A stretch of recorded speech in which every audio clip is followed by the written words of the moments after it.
Hi and hello, watch fans, and welcome to another edition of the Real Time Show with me, your friendly neighborhood watchmaker, Rob Nuds. Today, I am joined by the illustrious head designer of Fears Watch Company, Lee Yuen-Rapati, who's just made it home after an exhausting and roasting week in Geneva, alongside, obviously, Alan and I, and all the rest of the watch industry players. Lee, how are you? Glad to be home? I'm very glad to be home and, not sweating anymore. Yeah, I am jealous. I've been sweating constantly since because the temperature I expected to find in Dresden is actually akin to that in Geneva. So can't wait to dive into an ice bath or head off back to the Arctic or even back to Manchester for a little bit to cool down. But right now we have to keep going. Of course, we have to hit the ground running. And from the sounds of it, there's been no real rest for you either. What are you working on right now that's kept you busy? So right now we're trying to finalize the last steps before a couple launches that we have this month now. I keep forgetting that it's September. And then there's always, even before we headed home from Geneva, I was having design meetings in the hotel lobby with Nicholas. And so it was a break from a party right into the hard work.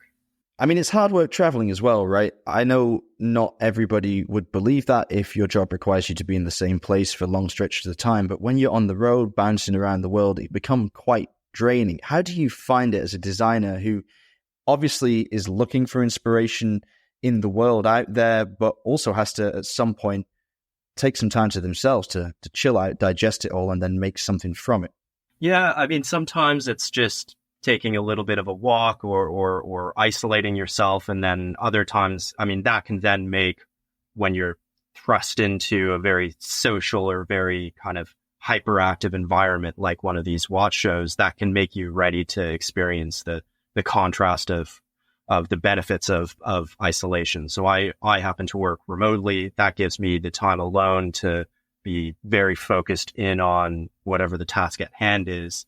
And the flip side of that is when I get to experience going to a trade show or a fair or something like that, I'm a little bit more open to sponge in all of the meetings, influences, inspirations that can happen at those events. So over the last week, I guess you've met a lot of people from a lot of different brands and maybe had a chance to see a few watches. Of course, you were busy, so I guess you weren't going around all of the events at the fair to see the pieces intentionally all the time, but you must have come across some stuff. Is there anything that really impressed you that you saw while you were there, or any lessons that you might have learned that we could share on air? So it was, I think one of the highlights for myself was seeing the Ming team. I've been a friend of the brand for a few years now, doing some work with them a few years ago, but we'd only really met once in 2019 in London, and then all of the relations started after that. So being able to see Bing and Praneeth and the rest of the team there, and of course the watches that they brought along was really a nice experience that I had. Always a highlight at any one of these shows is going to the MB&F suite in the Beau Rivage, and the clock that they've done with Le Pay is just mind-blowing. It is incredible, isn't it? I'd love to see how you could translate some of the design elements of that rather steampunkish clock to a Fears watch. We'll get onto that later maybe, because I'm sure everybody's interested to know what is coming next rather than what fever dream I might like to see on my wrist. First things first, you're a designer. You are Chinese, Dutch, Canadian, so an incredible background. Tell us what your early life was like. Where did you grow up? What influences were you exposed to? And how did you find your way into the watch industry? All right. So I grew up in Canada, originally from the middle of the country, but moved fairly early on to the East Coast to Dartmouth, Nova Scotia. And my childhood was, I would say, a mix of studying classical music and then being involved more and more into the arts. So both of my parents are in the arts. They teach drawing and metalsmithing, jewelry, respectively. So I would say that my childhood was pretty full of creative influences and outputs. And then when it came time to go into university to get my proper education, it was clear at that point that I was more so on the creative art side rather than the classical music side. So that's when I gave up the many hours of practicing violin. But I went into a design program just to study all facets of design. That's what the program at the university offered. And it was at that time that while I was interested in overall kind of 3D design or industrial design, that watches first came on my radar. And the interest started with seeing an work in a magazine. And it was actually my mom that showed that to me. And from there, I fell down the rabbit hole and started incorporating watches into more of my school projects and more of my extracurricular projects. And then from there on out, it was just that's I knew it. I had to get some kind of work or creative practice involving watches into my life. So how did you first encounter Nicholas? Because, I mean, you seem to have fallen on your feet in a small team that clearly loves you as a friend and a colleague, but also affords you a great deal of power. I don't know if you see it like that, but agency, let's say, to really flex your creative muscles. So what was that first meeting like? It was interesting. So I came over to the UK to do a master's degree in typeface design. That was one of the avenues that I saw into the watch world. And I happened to focus that degree on studying the typography of watches and clocks. And once I was finished that in 2018, I made a post on Instagram about my studies essentially. And I believe this is what Nicholas had seen. I think we were following each other mutually, and he said, "Hey, I see that you're moving to London. I'd love to meet and just chat about typography." So that was definitely a shared interest for both of us, and we sat down for a quick coffee at the last Salon QP in 2018, and that's where the initial introduction happened. And then a few months later, I'd done a illustration that he commissioned, and then a few months after that, I got an email saying, "Hey, I'm thinking about designing some new numerals for a Fears watch, and I'd like you to be involved." And so that meant at that time the company was still based in Canterbury. So I trekked out there, looked at the archive, and together we kind of formulated what would become what we call the Edwin numerals. And these made their appearance on the Brunswick Copper Salmon, and they've kind of been in the collection ever since. So that was my real entrance into Fears. First, it was just a coffee, then a dry, and then a set of numerals. And it's grown a lot since then. When you were studying the typography of clocks and watches for your studies, did you have a particular favorite designer or some models that really stuck with you? And if so, what was it about them that you really enjoyed? That's an interesting question. So my entry into watch typography really focused a lot on the styles that you see on mid 20th century watches. That's kind of like the golden age of vintage watches. And for the most part, that involves what a lot of people would call sans serif letters and typography. And what you'll find is on a lot of those dials, they actually have tiny little wedges or micro serifs at the ends of the strokes of the numerals or letters, which improves the print appearance of the numeral. And discovering some of these little nuances was the first point when I really started getting interested and passionate about it. What you find is there aren't a lot of necessarily named designers from that era. You'll have dial makers like the Stern dial makers or Singer dial makers, or Weber and Barrel from Germany. And you have the factories making the dials, not so much individuals who are known for making specific styles. Individuals like, Gerald Genta, they tend to be known more for the holistic watch design of the case, plus the dial, plus the hands.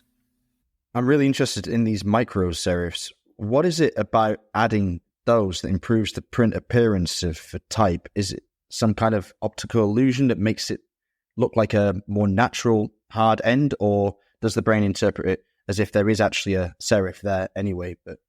So it is just an optical fix. What you find with printing, and it gets more extreme at printing at the, tiny, tiny small sizes of numerals on dials, is if you just have a flat end to a stroke, the ink will pull away from the corners of those, of that end. And what you see is then a kind of a stroke with a bit of a rounded end. So if you think of, most people know Arial round, or dare I mention it, Comic Sans, those are examples of typefaces that have rounded stroke ends. And if you even print something like Helvetica or any other sans serif font or typeface at an extremely small size, the ink will pull away from the corners, making it look a bit rounded. So to counteract that and make it look like you have your numerals or your letter forms with nice square stroke ends, you need to compensate and add these little wedges, wedge serifs that allow the ink to stay in those corners. And then when you see it, without a loop, if you're just looking at your watch, then you have the appearance of very sharp, defined letter forms. That is an incredible answer, and it was exactly what I was hoping the case was. When you said it, I thought, I wonder if it's something to do with the way that the ink will automatically, like, not via capillary action, but similar, like just ball up, like stand up on its own away from the intended edge. To that end, have you experimented with fears with different types of ink for printing? I'm asking because I know that Anodane, with their enamel dials, they struggled very, very badly early on with ink not staying in place or not having a defined edge, because the traditional inks that most watchmakers would use for dial printing, they found on a fluxed surface, having finished and polished the enamel dial, were too fluid, not stiff enough. And so they actually use a whiskey bottle ink, which is very thick and stands up perfectly and provides this defined edge. Have you experimented with different types of inks themselves during the printing process? I haven't personally experimented, but this is where it comes into play with a good relation that we have with our dial maker, who they have the full knowledge of how inks and pigments are going to stick or appear on a dial surface. And basically the relation is we work with them to test out the best combination. And sometimes that involves, printing the logo or printing the marking multiple times to build up this surface of ink that gives a nice dimensionality. Other times we want it very flat to the dial. So a different mix of ink might need to be used for that. We haven't really done, apart from the first generation of the enamel Brunswick, which I wasn't really a part of. That was before my time at Fears. We haven't really done any subsequent dials that use, I would say, non-traditional or at least uncommon dial materials. So most of ours are, galvanic or painted dials. And those are things that we know that a whole range of different inks or pigments can stick to without any issue. So we talk about storytelling in watchmaking all the time, especially when it comes to brand building and the importance of brand communication. How do you feature that in the design of typography? How do you get a character to come through in your typography? Do you look at similar examples of the watches that you're making and the kinds of typography that have worked or not worked so well with them in the past? Or do you start from a different position? Do you start with like a more emotional sense of what this watch needs to evoke? It's a lot of looking at tradition, especially where Fears is involved. So what I tend to start with is looking at the watch as a whole. And if this watch is conforming to a more classical, or what we would consider a more kind of typical traditional watch, I will then look back to points in history of similar designs and look at examples, where typography is concerned, of how it's handled. And this then allows me to take certain aspects of that. And the result is that the watch that's made now, which is it's a thoroughly contemporary piece, still feels like it belongs in this larger, story or pantheon of watches that have a lineage. And there are definitely visual aspects to the design that you can pull. For instance, a lot of typography in watches will have a flat top 4. That's something that's very, I would say, unique to watch typography. And you'll find on Peers watches now where there are sans serif letters, almost are letters and numerals. There are almost always a flat top 4. The overall skeleton of the numerals and letter forms follow similar skeletons that you can find on mid-century watches. And that is how we kind of evoke a balance of the visual design in a contemporary watch, making it still feel like it has a whole lineage that's come before it.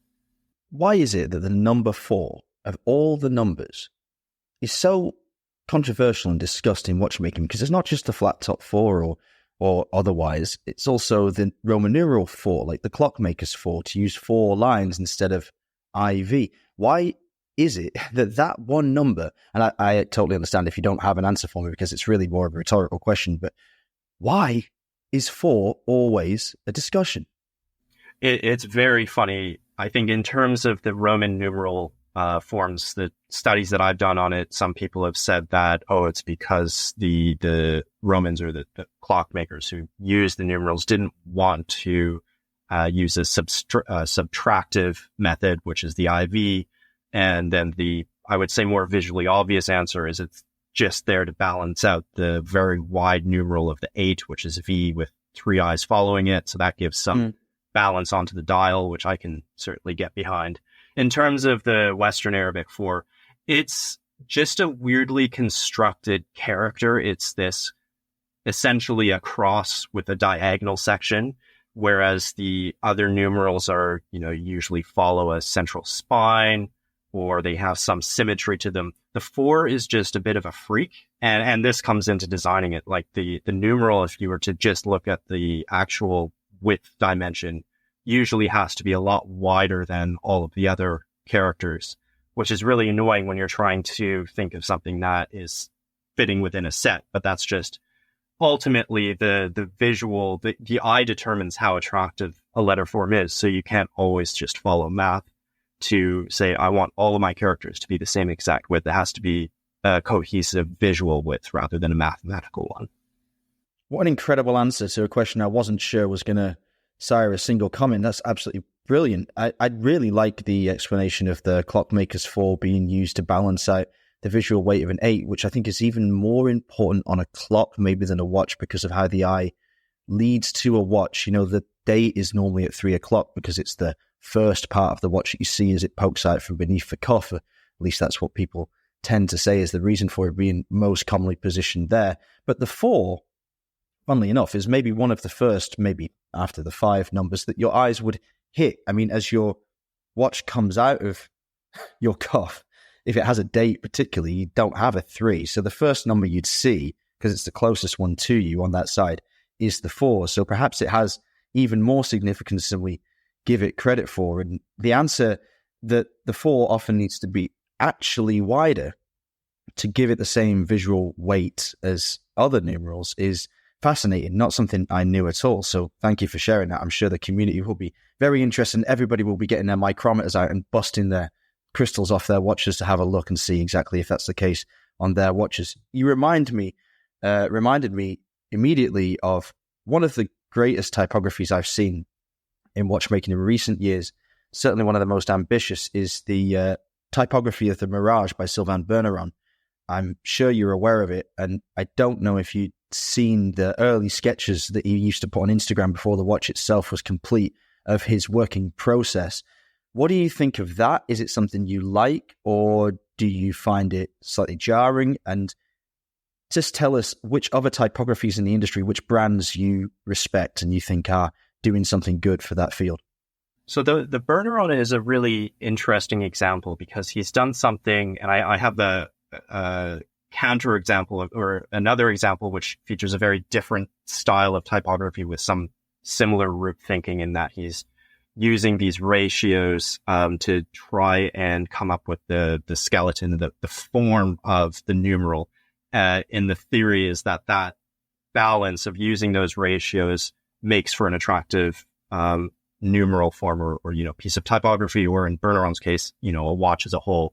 I was very sad that the last week I couldn't really see one in person. I mean, he was back to back with meetings, so I don't take anything from it. But it's a very interesting watch. I think that my own feeling is using these ratios to develop the kind of root or the skeleton of a letter form is a very interesting practice. But as I was mentioning before, the eye is the ultimate judge. And there are certain things that when you follow mathematical ratio rules to the T, you actually start to deviate from what the eye expects. And that can create two things. It can create something that is very distracting, or it can create something that's thought-provoking. And in terms of the distracting side of that, that's an issue that a lot of type designers face, is when the letter form becomes a distraction, you notice it rather than being able to read the word, or if it's on the dial of a watch, see what the numeral is. And that then becomes an issue because you get caught up on the shape of it rather than just allowing the information that it's trying to communicate you to flow, directly into your brain. Another example of a company that's used these ratios to design typography is Charles Frodsham in their Western Arabic numerals. They used, I think, the same theory of using golden ratio to design the numerals. And what you find there are some differences in small parts of the construction of the numerals. And I've spoken to Richard Stenning from Frodsham about this, that start to deviate from what you might expect to see. And in my view, it's a very interesting set of numerals, but had I been part of that process, I probably would have deviated from those rules at a certain point to follow the more unspoken rules of typography, in that something might need to be adjusted for the eye. I have no idea in Sylvain's case for Berneron, whether he deviated a little bit. I think the numerals are very interesting. The other side of it is that those numerals are very much leading away from your traditional watch typography. And I actually think that's a good thing. I think for a watch like that, or any other avant-garde design, you don't necessarily need to use very traditional watch type styles on there. You can really spread your wings and explore. That's actually something you mentioned Anordain before. I think that them and the sister company Pollen have had very, very fresh examples of typography that's been really wonderful to see in the watch world, because it's something that is very much planted in the present and looking forward, which allows for a greater diversity of styles for us to enjoy into the future. How interesting. I mean, both British watch companies there, Anordain and you guys, but also Frodsham as well, based in the UK. Do you think that the British brands are doing perhaps more than one would expect, given the volume of brands in Britain for typography and pushing the boundaries there? Or do you think it's just a coincidence that there's a couple of good examples there that have come up in our conversation?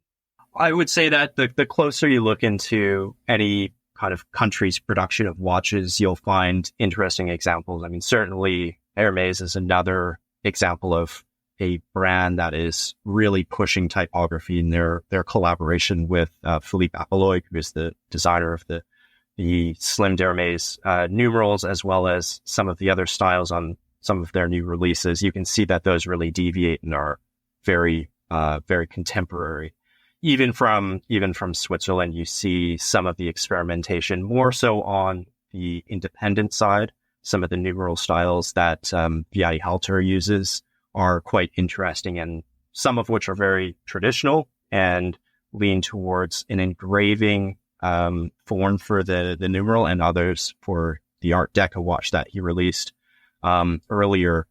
That's just kind of full crazy Art Deco style numerals, which aren't typically seen on watches, but are still very beautiful in that context. So again, both British brands, any chance of a collaboration between Fears and Anordain? I mean, you've worked with Garrick in the past with great success. What do you think about that?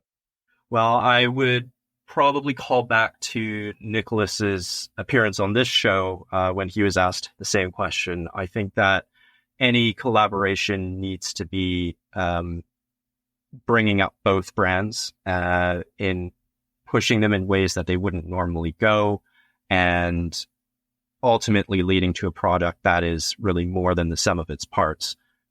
I think personally, if you're asking my opinion, I would never, ever, ever say absolutely not to somebody coming in to suggest a collaboration. Right now, we have no plans, but if there's an opportunity, if there's a project or a piece that we feel that Anne Dane and Fears could come together to create something really special, why not? Wow, you've really done your research. Thanks for listening to that episode. I appreciate it. I always enjoy talking to Nicholas on the show. We've had him on a couple of times, and I mean, he's just a great leader, a great person, a good friend by this point. And what's it like to work for him? Like, he's the kind of guy that I think, he's not your typical American football linebacker coach, like, whipping people up into a frenzy with his speeches. But I get the impression that everybody that works with him would run through a wall for him. How do you feel about that? Absolutely. I will say it's a very intense workplace. There is always a lot going on, and that hasn't changed since it was just, a few of us in the company to now where we have a team of 10 and will likely be growing, very early into the future. What my relationship with Nicholas is on the work front is what I would hope it could be in anybody's relation, especially between a director and a creative. We basically leave our egos at the door, or at the very least, we use our egos to push product to be the best that it can be. He will generally give me a brief of thinking, say, this is what I'm thinking about. These are some colors that I've been inspired by. This is a complication that I would like to explore. This is a form that I think Fears should be making. And my job then is to translate those thoughts and those words into both respecting what he's asking for, but then also pushing back, inquiring, why did he make those choices? And that usually results in a few different options of concepts that he's specifically asked for, and then a few others that completely deviate from that brief, but where I am exploring my own interpretation into that. And what we normally see as some of these projects have come to fruition is that a few of the deviations usually make it up until the production run. It may not be a full design, but it's almost always an aspect of one of those designs that makes it into the watch that some people will wear on their wrist. You mentioned that although the team is growing quite quickly, as it must do following the success of the brand in recent years, it's still a small team. What are the good and bad things about working in a small unit like that when everybody has quite a lot of responsibility to pull their weight? I would say that one of the aspects where you might be asked to do more than you would expect is the fact that, yes, it's a small team. So on certain days where we're dispatching watches, I've certainly had this when I'm in the office, that suddenly we have to drop everything and the priority is putting watches in boxes, filling out paperwork. Whereas if you have a full dispatch team, you can always expect that they will have the resources to complete those tasks. So it can be a very dynamic workplace. Some people thrive on that, some people don't. And the other aspect is it requires you to think critically, not only of what your own tasks are, but how they affect the person sitting next to you in the office. Not a whole department. It's the person sitting next to you that you might eat your lunch with or have a chat with. And that means that anyone working in operations is going to have a keen understanding of how their communication on their side will affect, for instance, the commercial team. And for me, it's usually I'm dealing with both operations and then towards the ends of the project, the commercial team. And that means I can't just be in a silo thinking, oh, what watches are we going to come out with in 2026? And how nice is it going to be when we make, the most brilliant dial that you've ever seen? I'm not giving anything away here, but it is thinking about some long-term things and then, snapping right back to the present moment, saying, we need some owner's cards for this project. They need to be done now. How do we think about that? Who has an idea? Let's have a conversation. Those are the things that kind of dynamic switching of tasks is what you find a lot in the Fears team right now.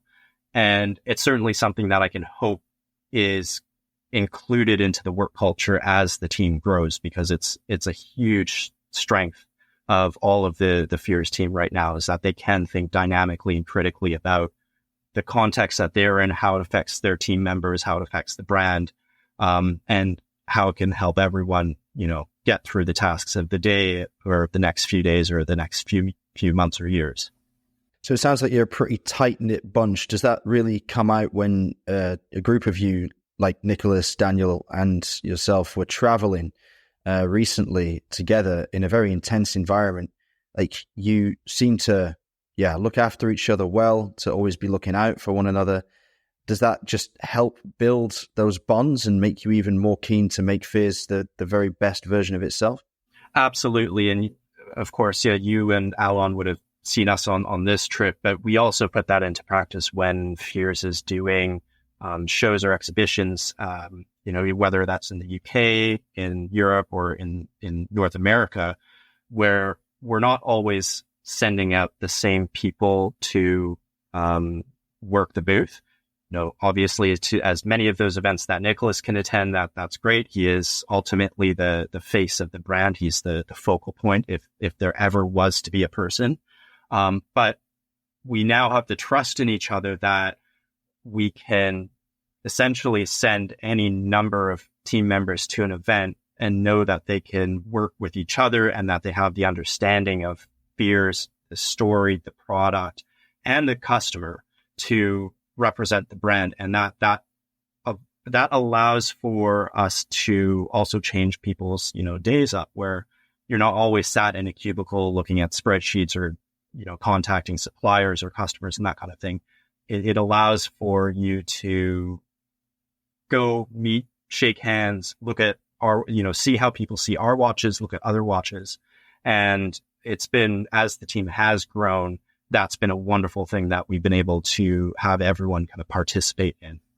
The way you're talking sounds like you're going to be a Fears lifer, but is there anything that you feel you would like to do outside of your role now for yourself? I know a lot of people that work in the industry have aspirations to have their own brand or to be involved with other brands and make an impact on different levels of horology. For example, personally, just to share this, I idolize designers like Eric Giraud or like Guy Bove, people that have worked with multiple brands in the past and left their fingerprints all over the industry, like Manuel Emsch, like these guys that are just able to shift gears and do different things and show their versatility and creativity.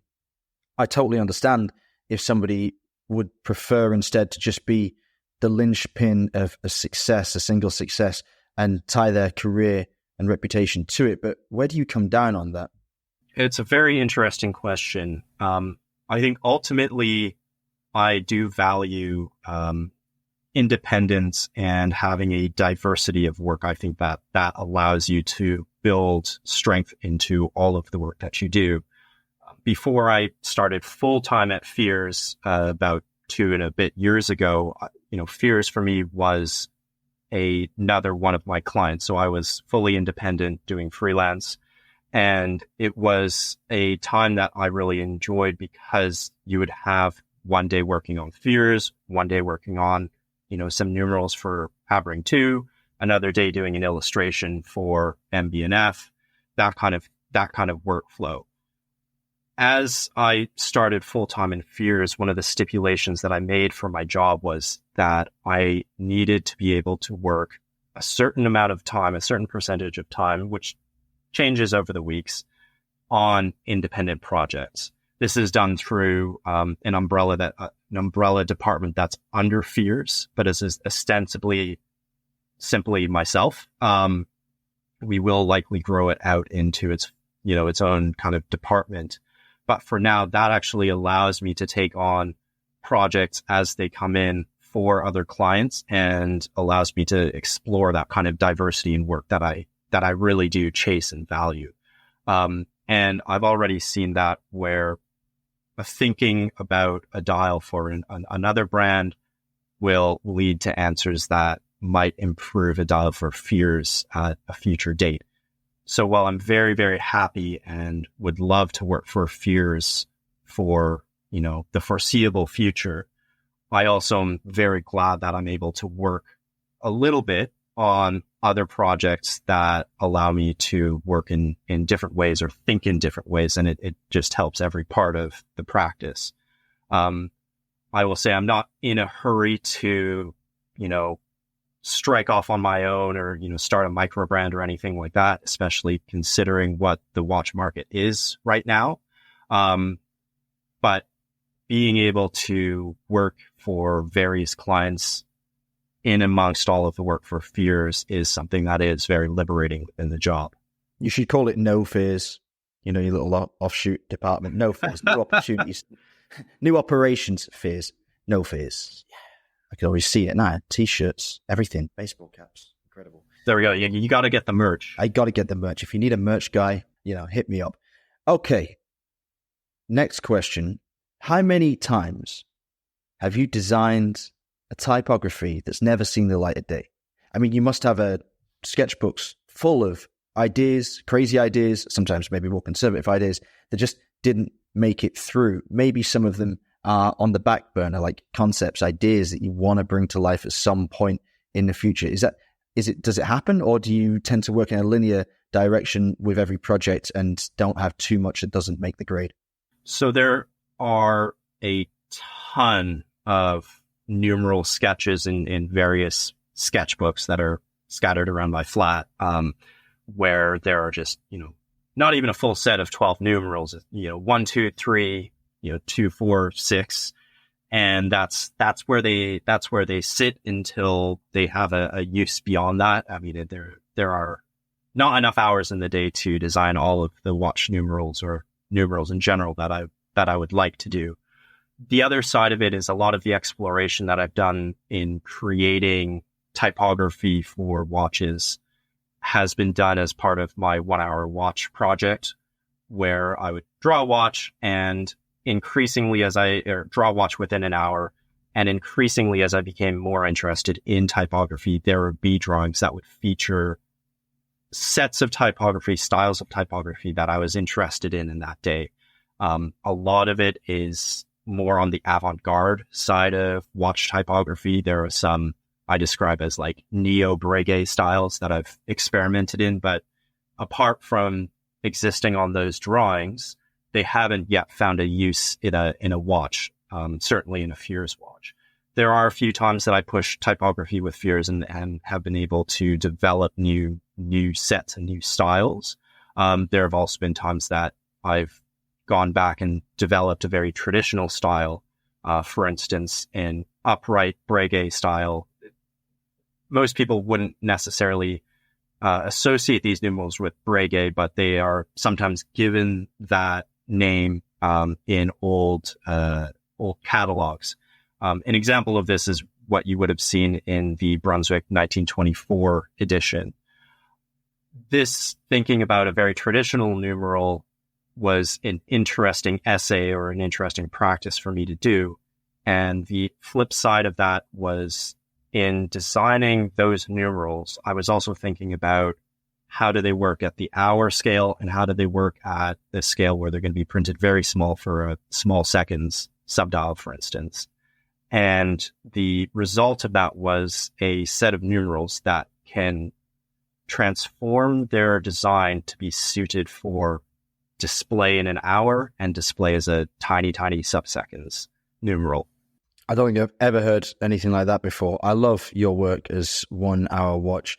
And your images, are they available for people to buy? Because if you don't know this account, by the way, dear listeners, then please go over to Instagram.com and search for @1hourwatch. That's ONEHOURWATCH, and give it a follow, because the stuff that you do is just stunning. Oh, thank you very much. I might make a few people annoyed and say, no, nothing is for sale on there. I've tried to maintain that 1 hour watch as a nearly completely non-commercial project. It is very specifically an output of work, an experimentation, a practice. And while there would have been ways in the past when I was uploading every day to monetize that, I really wanted to stay away from commercializing the project.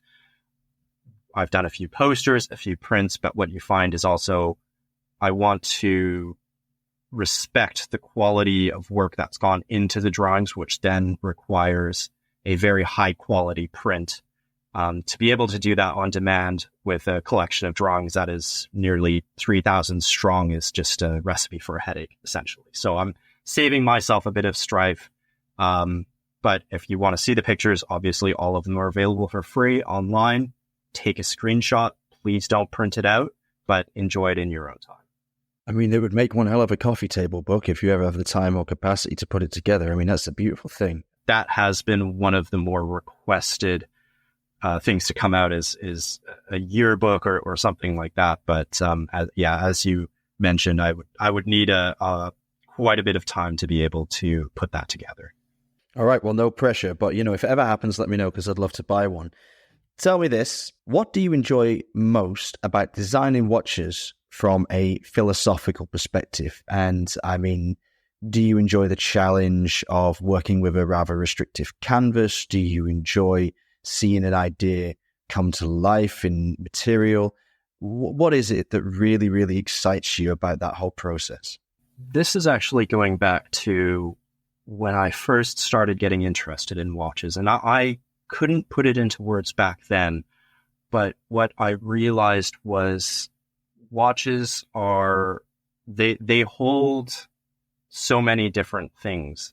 A large aspect of many watches, and this is certainly true of Fears watches, is they hold traditional craft values in the form. Like you can speak about how exciting some avant-garde watches like Woodwork and MB&F. I love those, but the lasting love for watches that I have really does come back to that respect for tradition, traditional methods of production, traditional methods of display. We're at the end of the day talking about an analog mechanical timepiece that we don't need, but we all enjoy. Those were the things that really appealed to me in the beginning, was this sense of tradition and exploration within that tradition. That was very much in contrast to when I was studying design. And at that point, things like startups, people revolutionizing, or, renegades coming in and disrupting what the status quo was. That's what all of the hype was back then. And I think that a lot of those businesses, a lot of those designs and products are quite interesting, but they didn't strike my passion, certainly in the same way that watches did. And the way that I have thought about that over the years is that watches hold all of this tradition. And there's something on one hand, I think that it's so satisfying to hold a watch case and have this sculpted piece of metal that has been, is touched by hands. It's been thought of by a designer, but it's also been worked on by machines. And it's this wonderful blend. And some of the glue that holds that together is this network of tradition of what are the forms that have come before that? How are the methods of production defining that form or helping it to express itself? And those are the aspects of designing for watches and timepieces that really appeal to me and really keep the interest alive. So what do you do outside of the industry to stay sharp? Do you have hobbies? Do you travel privately? Do you like sports? What is it that keeps your head in the right space for you to be able to create as relentlessly as you seem to be able to? I would say during the day, it's being able to listen to a lot of music. I almost always have an album of something playing in the background. And then in the evenings, I always like to cook my dinner. And then, if time permits, I'm a big movie buff, so I like to watch movies. And then outside of that, it's going to gigs, it's going out to walks in the park. Riding a bike around London is quite fun. And those are the things that kind of help to contrast being very, very in depth into watches. But I also have to say, like, I just like being around watches. It was something that when I was in Canada was, it seemed like it was impossible to experience watches. And now you come to a city like London or, travel to Geneva, and the culture around watches to me is still incredibly exciting and invigorating. And those are, while they are still very much watches, that interest also it's self-sustaining interest, really. So let's talk about the future of Fears and what we can expect to see coming. In fact, we have a new model just about to drop, or having just dropped, should I say. Tell us about that. All right. So this is the Fears Brunswick 40.5 jump hour. Now, this is the follow-up to a watch that was very, very important to Fears, but also to the Alliance of British Watchmakers. And it was the Alliance jump hour that we did with Christopher Ward. That was a limited piece. It sold out almost immediately, so it made a few people very, very happy. And from what I've seen of the wait list, a lot of people very anxious and sad. So we knew we needed to follow it up, but in a way that respects the original watch and the original special limited quality of that watch, and can show something a little bit new to anyone who'd be willing to buy it as a regular production watch. So the design of the original Alliance 01 was done. It was led very much by the team at Christopher Ward, with Nicholas giving feedback to them over a few rounds of concepts. And they presented something that I think it would have been very difficult to think of in a just Fears silo. And so it was wonderful to see that design that their team had done, and really kind of turn another page to what a Fears watch can be. Now, what we see on the production jump hour is a slight tweaking of a few of the details. And this is where I become more involved in the design, but also very much respect for the foundations that the team at Christopher Ward and Nicholas laid down for that alliance. So we want to try and respect everyone, the owners, Christopher Ward, the design of that original concept of that watch, but also see where can we take things now that the foundation has been established. And so I guess you're very satisfied with the result. I mean, I've seen the result, and it is quite special. Yeah. So we've done small things like adding, changing the minute track. This was one thing that I was very keen to look at, because we wanted to baseline keep the dial very open, very bare, that you'd have space for the eye to rest in the dial. But I thought that there was an interesting, perhaps unexplored aspect of looking at circles within the dial. So one of the changes that we made was to change the minute track from a dashed minute track into a dotted minute track, and also then to bring the numerals for all of the 5-minute markers outside. And what that allowed for us to do is print all 60 minutes, as well as retain some typography on the dial, which always makes me happy, for the 5-minute markers. That calls back certainly to the original Alliance 01, but allows us to display the time in a slightly different way, and also in a way that feels extremely contemporary. Like, this does not feel like a vintage watch. This is a forward-looking watch. Where can people see it? Where can people try it on? Where can people buy it? You can see it, of course, online on our website, on Instagram. We have our boutique in Clifton in Bristol. So if you are in and around the Bristol area, please do come and visit the boutique. We will definitely have some there for you to try on. We also have stockists around the UK, in the States, in Australia, in Dubai. We're talking about others. So there will be more opportunities for eager hands to get on these watches if you do want to see it in the metal into the future. And of course, Fears is always hoping to be part of watch shows, whether that's Wind Up or other shows that we can bring the watches to people around the world. Brilliant stuff. Lee, thank you for your time. I've really enjoyed this interview. I absolutely adore it when we talk to a real professional that knows their craft inside and out, and the insights that you're able to share with me and the community, I'm sure very valuable and extremely, extremely appreciated. So thank you for your time, and I hope to get you back on the show in the future. I know Alon is going to be jealous at this episode. He always is when we have one of these really in-depth moments, and I'm going to tease him about it relentlessly for as long as I can. If our listeners have any questions for Lee or for Nicholas or for anyone at Fears, please do get in touch via the usual channels. You can contact us on our Instagram handle at therealtime.show, via our email addresses, either Rob, Alon, or David at therealtime.show, or of course via the contact form on the website www.therealtime.show.